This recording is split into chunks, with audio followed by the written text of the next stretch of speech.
Bien avant de commencer notre grand thème du jour, l'équilibre familial, nous tenons à remercier le Dieu Tout-Puissant pour ce souffle de vie qu'il nous donne. Nous remercions Jésus-Christ qui nous a aimés et est venu pour nous sauver, sans oublier le Saint-Esprit qui nous aide à comprendre les Écritures saintes. Nous remercions vivement Pasteur Nathalie, Pasteur Samuel qui nous donne cette opportunité de parler au peuple de Dieu sur les thèmes plus importants de la vie.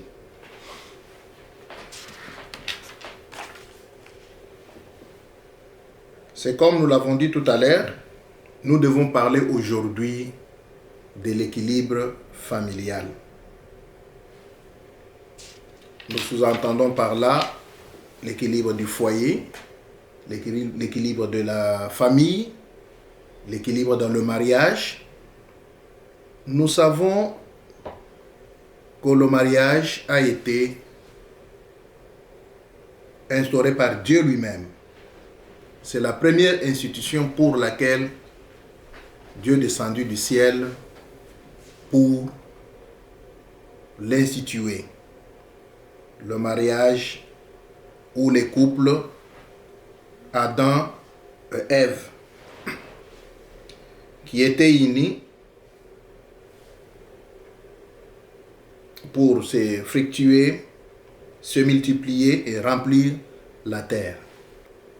La volonté de Dieu en instituant le foyer, le mariage, les couples, était que les couples puissent arriver à faire ce que Dieu lui-même ne pouvait pas continuer à faire.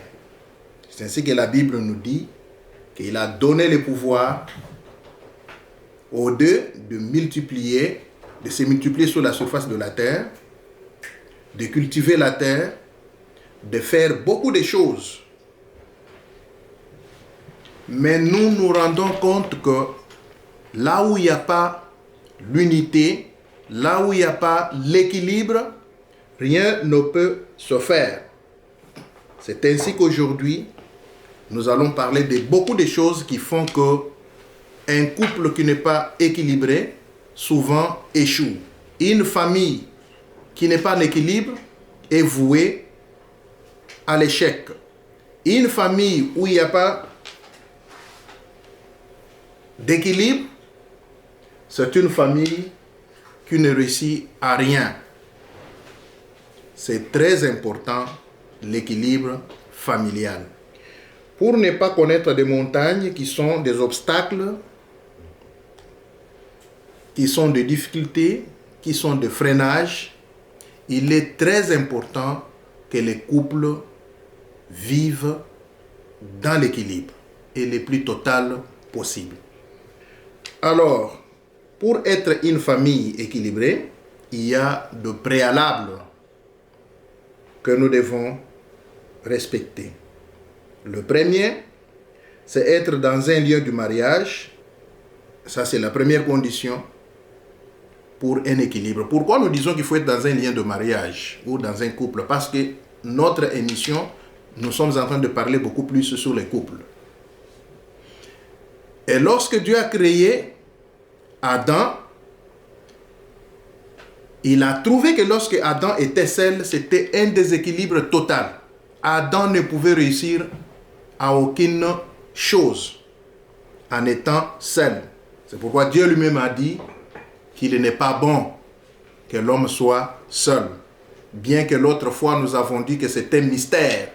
Adam n'était pas créé seul. Il était créé au même moment avec Ève.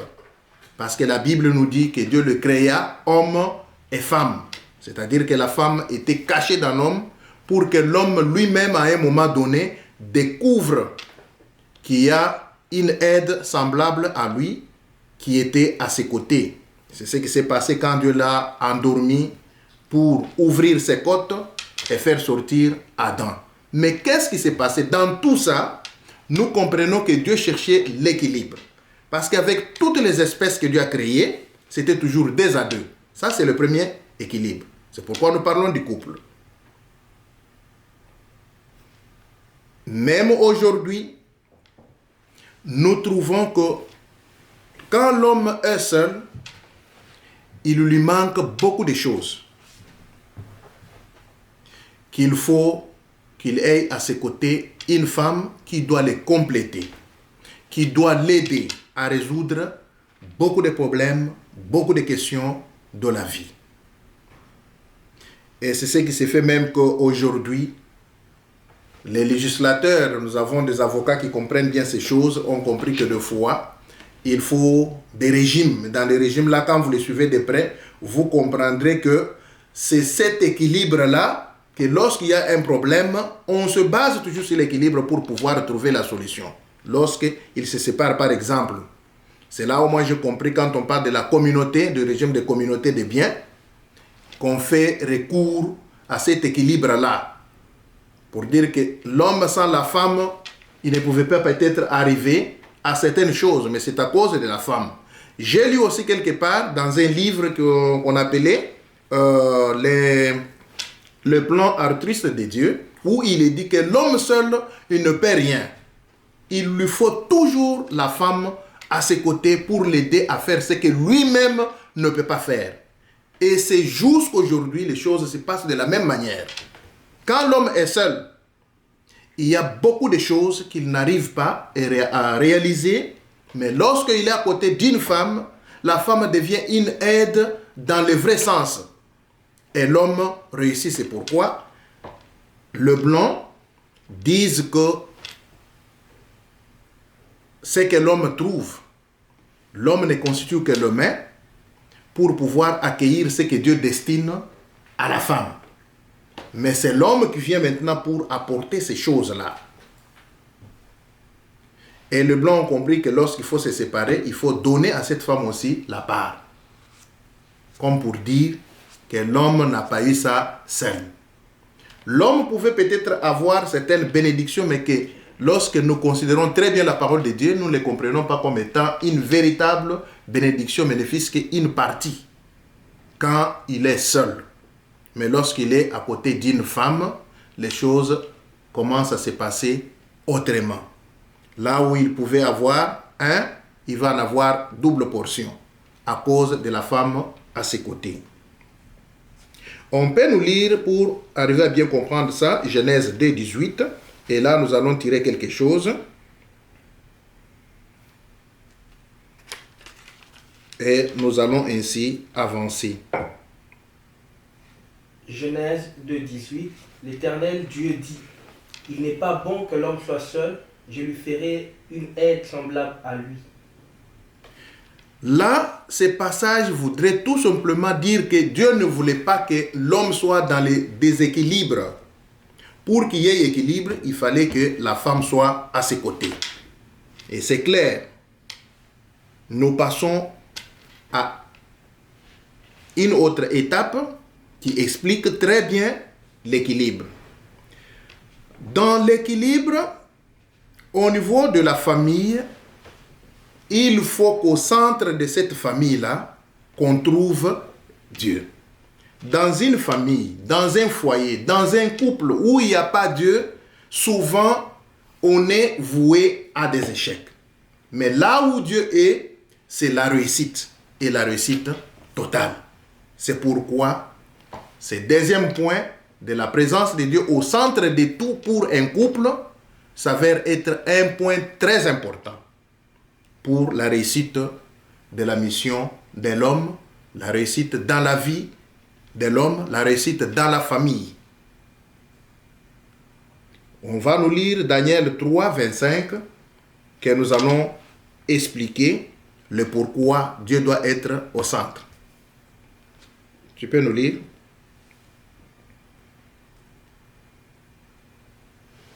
Daniel 3, 25, il reprit et dit, « Eh bien, je vois 4 hommes sans lien qui marchent au milieu du feu et qui n'ont point de mal.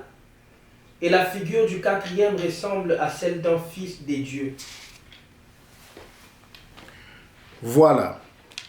Quand nous prenons cette histoire biblique de Daniel et ses compagnons, ces gens, nous trouvons qu'au centre de leur vie, ils avaient mis Dieu. Et ce Dieu, quand il était avec eux, même tous les défis possibles qui pouvaient se présenter devant eux, ils avaient des solutions parce qu'ils étaient avec Dieu. Aujourd'hui, nous aussi, dans les couples, surtout les couples chrétiens, nous devons avoir au centre de tout ce que nous faisons, tout ce que nous envisageons, tout ce que nous projetons, nous devons mettre Dieu au centre de tout. Une famille qui n'a pas Dieu au centre échoue et échoue lamentablement. Les enfants deviennent têtus, s'il y en a. Les finances deviennent têtues, ils n'obéissent pas. De maladies deviennent des maladies des fois incurables. Bien qu'on peut aller après plusieurs médecins, les médecins sont limités et on ne trouve pas de solution, on ne trouve pas de guérison. Pourquoi? Parce qu'il n'y a pas Dieu. Mais là où Dieu est, c'est la réussite. Les cas qu'on vient de nous lire dans la Bible de Shadrach, Meshach et Abednego, lorsqu'ils ont refusé d'adorer les dieux que Nebuchadnezzar avait demandé qu'ils soient adorés, on les a mis dans la fournaise ardente du feu. Mais la Bible nous dit qu'on a constaté que ces gens-là vivaient dans le feu. Lorsque les serviteurs sont allés voir même les rois, ils ont trouvé qu'au lieu qu'ils soient 3, ils étaient à 4. Et le roi lui-même dit que je vois comme la 4e personne a le visage d'un fils de Dieu. C'est la présence de Dieu. Et cette présence-là a donné la victoire à Shadrach, Meshach et Abednego. Nous aussi, pour une famille équilibrée, nous devons avoir Dieu au centre. Et quand nous l'avons, les défis ne peuvent pas nous emporter. Les maladies, les problèmes ne peuvent pas avoir le dessus sur nous. Et c'est ça, une famille équilibrée. Une famille équilibrée doit être aussi une famille qui sert Dieu. Et c'est très important. C'est ainsi que Josué pouvait dire que si vous refusez de servir Dieu aujourd'hui, mais moi et ma famille, nous servirons l'Éternel. Quand on sert l'Éternel Dieu, on devient équilibré. Parce que Dieu n'abandonne jamais ceux qui le servent. Il ne les abandonne jamais. Il ne voudra jamais qu'ils soient dans la honte. Alors vous verrez que ce que nous pouvons faire va nous réussir parce que Dieu est là et il voudrait qu'il y ait une différence entre ceux qui le servent et ceux qui ne le servent pas. Très important. Si nous voulons être une famille équilibrée, nous devons, en dehors de la voir au centre de notre vie, de tout ce que nous faisons, l'associer à tout ce que nous faisons, nous devons aussi les servir. Et ça, c'est très, très, très, très important pour que nous puissions être de familles ou des couples équilibrés dans la vie. Je m'en vais expliquer ce qui se passe avec beaucoup de familles, aujourd'hui surtout des familles païennes qui ne comprennent pas le rôle de la femme dans un couple, le rôle de l'homme, parce que chacun a toujours un rôle à jouer que l'autre ne peut pas. Ce que la femme peut faire, l'homme ne peut pas le faire, même s'il peut se frapper la poitrine. Dieu qui avait fait ces choses connaît les capacités qu'il a données à la femme et les capacités qu'il a données à l'homme. Une famille équilibrée, c'est une famille où il y a de la considération de l'un et de l'autre. L'homme doit toujours considérer la femme comme une aide semblable qui a des capacités à résoudre beaucoup de problèmes à ses côtés. Et vice-versa pour la femme. Et lorsque, dans une famille, l'homme commence à faire ce que la femme doit faire, ça devient un désordre. et un désordre total. Cette famille-là ne peut pas réussir à beaucoup de choses. De la même manière que lorsque la femme cherche à prendre la place de l'homme, les choses ne vont pas marcher dans cette famille-là et ça devient une famille déséquilibrée, où tout le monde se prend pour chef.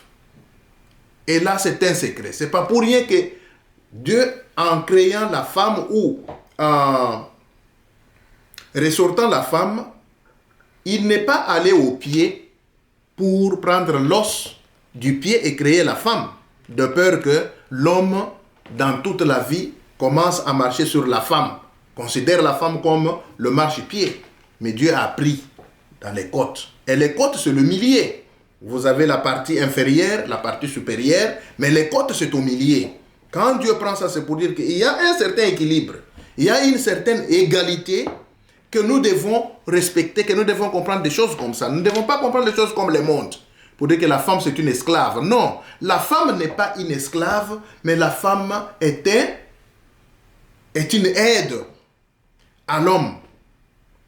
Là où les hommes, surtout en Afrique, considèrent les femmes comme des esclaves, vous allez voir que la plupart de ces gens-là n'évoluent pas dans leur vie. C'est comme nous là. Moi, je suis africain, je suis congolais et un Mukwang. Chez nous, les Bakwanga de Foua, on ne considère pas la femme. Mais nous avons vu ces familles-là qui n'ont pas de la considération de la femme parce qu'ils ne comprennent pas comment ils doivent faire de sorte que l'équilibre là puisse exister. Il y a beaucoup de choses qui ne marchent pas. Ce sont les gens qui tâtonnent dans la vie. Mais pour ne pas tâtonner, il faut comprendre que la femme a été mise à côté de l'homme pour jouer un rôle. Et ce rôle-là, il n'y a que la femme qui peut les jouer. Quand vous refusez à la femme de jouer ce rôle-là, vous vous déséquilibrez. Et rien ne peut marcher. Vous allez vivre sur les soupçons, vous allez vivre sur l'infidélité, beaucoup de choses. Parce que ici, quand je parle de l'infidélité, nous allons voir aussi dans d'autres thèmes que nous allons aborder.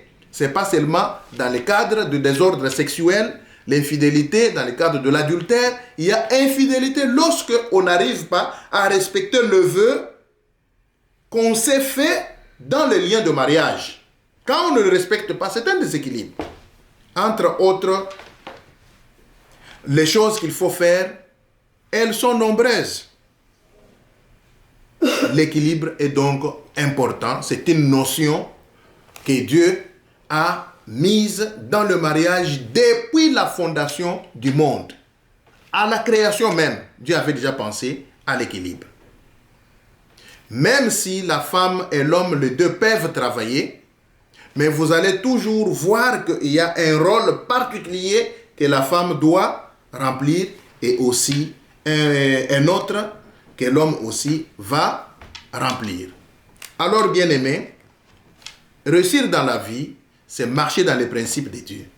Et parmi les principes, il y a cette notion d'équilibre, auquel je vous demande, pour vous qui êtes chrétiens, pour vous qui voulez réussir dans tout ce que vous faites, cherchez l'équilibre familial qui est très, très, très, très important. Les témoignages pour les gens qui vivent cet équilibre sont légion. Il faut dire qu'il y a beaucoup de témoignages pour les positifs et il y a aussi beaucoup de témoignages pour les négatifs. Les négatifs, c'est-à-dire pour les gens qui ne comprennent pas qu'il faut absolument que cet équilibre existe dans leur foyer, dans leur mariage ou dans leur famille. Les cas particuliers, c'est pour nous les chrétiens et j'insiste, nous ne devons pas vivre comme le païen. Mais des fois, il y a même des païens qui ont compris ces choses, plus même que les chrétiens, et ils réussissent dans leur vie. Réussir, c'est synonyme de marcher dans l'équilibre tel que Dieu l'a établi. Qu'est-ce qui vous a conduit dans les déséquilibres dans votre famille? Vous êtes en train de me suivre, le Saint-Esprit vous parle, vous êtes en train dans vous-même, vous voyez déjà les choses qui ne marchent pas à cause d'un déséquilibre que vous avez vous-même créé. Et aujourd'hui là, nous voulons que vous puissiez vous présenter devant le Seigneur, demander pardon, et nous devons prier pour que cet équilibre redevienne dans votre foyer, dans votre mariage, dans votre famille, et que les choses puissent réussir. Et quels sont vos problèmes? Chacun les connaît. Nous pouvons énumérer quelques cas. Un homme qui cache son salaire à sa femme. La femme qui cache son salaire à son mari. L'homme qui ne considère pas sa femme. La femme qui ne considère pas l'homme. C'est un désordre. Et là où il y a un désordre comme ça, il n'y a pas la réussite. Maintenant, nous allons prier pour que Dieu vous aide à restaurer l'équilibre dans votre famille, dans votre mariage, pour que vous puissiez vivre mieux, vivre heureux, vivre victorieux dans tout ce que vous êtes en train de faire. Voilà ce qu'on pouvait dire sur l'équilibre. Et nous pouvons prier ensemble avec vous qui nous suivez de partout et qui se trouvent être concernés par ces choses. Dieu Tout-Puissant, Père glorieux, le Dieu de solution, le Dieu qui rétablit, le Dieu qui reconstitue les brèches, nous te prions pour tous les foyers, toutes les familles, tous les couples qui nous suivent en ce moment et qui se trouvent être concernés par les cas de déséquilibre, que tu puisses rétablir au nom de Jésus-Christ l'équilibre dans leur vie. Nous détruisons toutes les mauvaises choses que le malin, le diable qui avait compris que la réussite se trouve dans cette notion de l'équilibre dans une famille et qui vient déranger les familles. Nous voulons que tout cela soit brisé au nom de Jésus-Christ et que soit restauré l'équilibre, enfin que ces familles réussissent et donnent un témoignage. Oh mon Dieu, oh mon roi, nous te connaissons. Nous connaissons ta puissance. Nous connaissons la façon de faire. Nous voulons, Seigneur, que ces gens qui se sont donnés à suivre ces enseignements soient bénis, soient dans la victoire. Au nom de Jésus-Christ. Amen. Quand nous parlons de l'équilibre au niveau de la famille, il y a beaucoup de choses qui sont à la base de l'absence de cet équilibre, notamment les absences assez prolongées de l'un ou l'autre parent. Souvent, les enfants se retrouvent seuls. Ils n'ont pas de conseillers. Ils n'ont pas un modèle à suivre parce que les parents doivent être aussi un modèle par excellence dans une famille dite équilibrée. C'est pourquoi les parents ont un devoir de se forcer pour mettre même un programme sur pied de manière que quand l'autre est absent, et quand l'un plutôt est absent, que l'autre soit présent pour jouer aussi le rôle qu'ils doivent jouer en tant que parents dans la famille. Et c'est très important. Aujourd'hui, nous voyons beaucoup des enfants qui sont devenus les enfants de la rue parce que ils n'ont pas cette affection-là de parents. Ils ne voient pas la présence de parents. Ils n'ont pas de conseils de parents.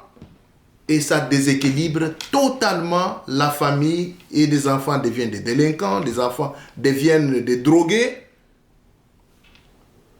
à cause de cette absence. Pourquoi? Parce que pour une famille équilibrée où il y a les parents, les enfants, il y a toujours des rôles que l'on doit jouer. Mais lorsque on est absent, c'est pour dire que ces rôles-là n'ont personne pour les accomplir. Nous demandons à ceux qui nous suivent d'être des responsables dans leur famille, Des responsables, ils savent à quoi ils sont appelés, ils savent les rôles qui sont les leurs, qu'ils doivent à tout moment accomplir. Alors on ne doit pas s'arranger pour être tout le temps absent. Nous savons aujourd'hui, c'est tout le monde qui travaille, vous trouvez, que la maman travaille, le papa travaille, mais ils doivent s'organiser. Et ça, c'est important pour ne pas laisser la famille à la merci des diables. La famille où les parents sont toujours absents, les sorciers peuvent venir jouer là-bas dans cette famille.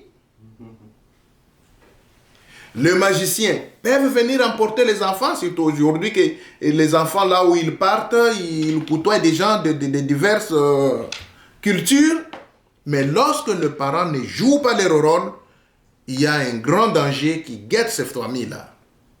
Alors, pour éviter que cela n'arrive, il faut que le parent soit toujours là. Je peux donner un exemple pour les filles qui se découvrent. Lorsque le parent ne joue pas leur rôle, cette famille-là devient déséquilibrée et nous risquons d'avoir des filles prostituées dans cette famille-là. Pourquoi? Parce qu'il n'y a pas cet équilibre-là. Les enfants se retrouvent de blessés, ils n'ont pas de conseils, ils apprennent des choses par la rue, ils apprennent des choses à partir de leurs amis et ils se déroutent complètement.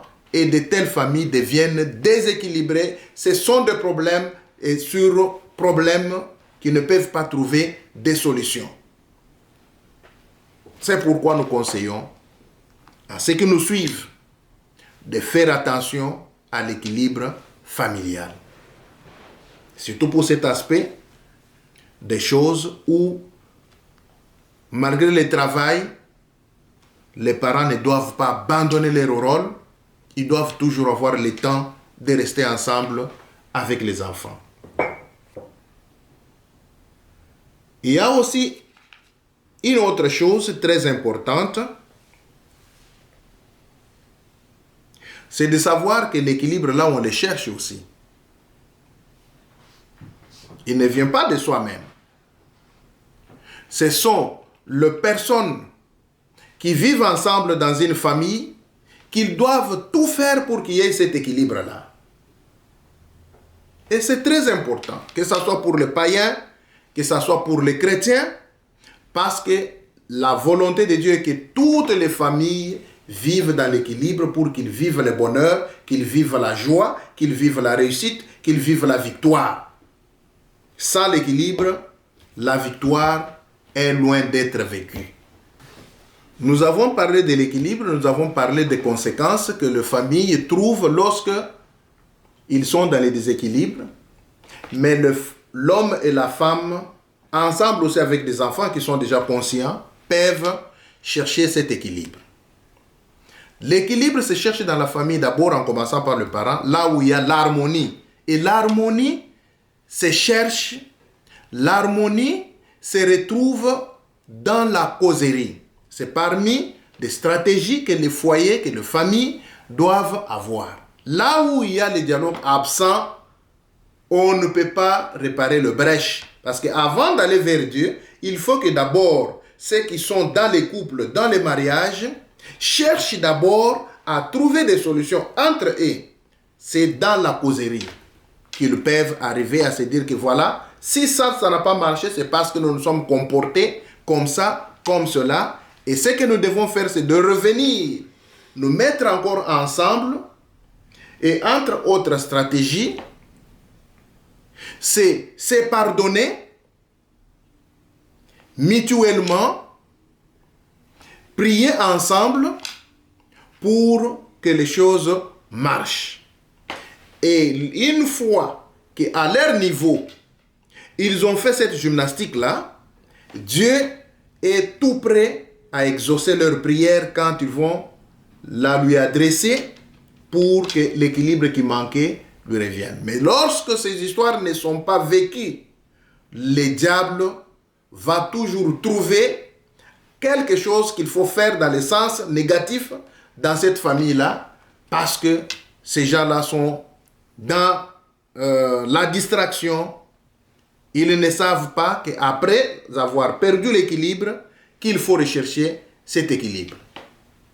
Et nous allons prier aussi pour que le réparateur de brèches, Dieu Tout-Puissant, puisse soutenir tous ceux-là qui, à un moment donné, ont constaté qu'il y avait les déséquilibres dans leur famille, dans leur foyer, qu'ils sont revenus en eux-mêmes, qu'ils ont trouvé des solutions, des stratégies qu'ils ont mises ensemble pour que cet équilibre. Et la deuxième partie, c'est Dieu maintenant qui vient renforcer leurs décisions pour que l'équilibre redevienne et que les choses puissent marcher. Nous pouvons prier. Tendre Père, le Dieu de toute puissance qui nous a appelés, qui nous a choisis, pour que nous te servions. Toi qui nous écoutes, conformément à ta parole qui dit que ce que vous lierez sur la terre, cela sera lié au ciel. Nous voulons nous mettre d'accord que pour nos familles,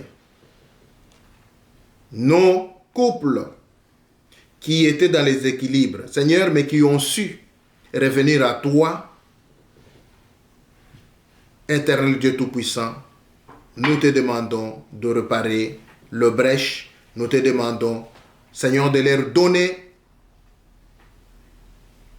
tout ce qu'il faut, de leur donner l'envie de la prière, parce que c'est dans la prière qu'on réussit beaucoup de choses. La prière pour l'équilibre. Et que chaque fois qu'ils se mettront debout pour prier dans ce sens-là, mon Dieu, que tu les exauces. Mais à nous, nous disons que tu es là, que tu nous as écoutés, que tu les as écoutés et que tu es prompt, Seigneur notre Dieu, à donner des solutions pour la gloire de ton nom. Nous avons prié au nom de Jésus-Christ. Amen. Notre émission Cœur à Cœur, c'est pour aider les gens à rétablir l'équilibre. Et si vous avez des problèmes, vous voyez les numéros qui défilent au bas de l'écran. N'hésitez pas à nous écrire. N'hésitez pas à appeler. Ensemble, avec l'aide du Saint-Esprit, nous saurons nous entraider pour que nous puissions être des familles, des foyers équilibrés. Que Dieu vous bénisse.